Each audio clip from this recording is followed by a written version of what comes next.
Magandang araw sa inyo mga kaibigan. Itong ating almusalita sa araw na ito. Ang ebanghelyo natin ay Matthew 6:7-15. Sabi ng ebanghelyo, nagturo sa Panginoon kung paano magdasal. So, sabi niya, this is how you should pray. Our Father in heaven, holy be your name. Your kingdom come. Your will be done on earth as in heaven. Give us today our daily bread. Ang turo ng Panginoon is pray for today. Pray forgiveness. Pray for food. Pray for the will of God. Praise God. And lahat yon today. Ingatan sa masama, ilayo sa tukso today.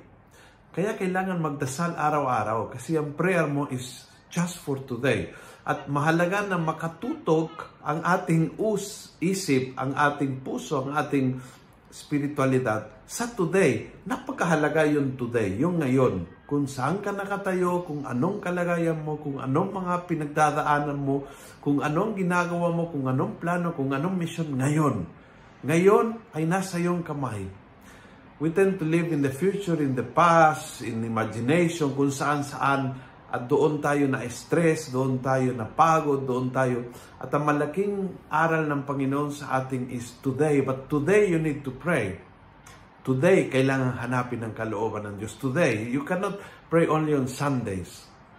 Hindi pwede yung prayer ay for the day of prayer once a month. Hindi pwede yung prayer ay kapag nasa prayer meeting.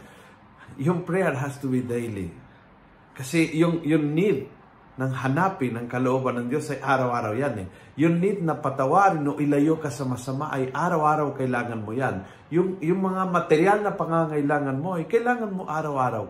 So prayer has to be daily because our needs are daily. Yun ang malaking turo ng Panginoon sa ating. Itutok ang iyong pusong iyong espiritualidad sa ngayon at araw-araw magdasal.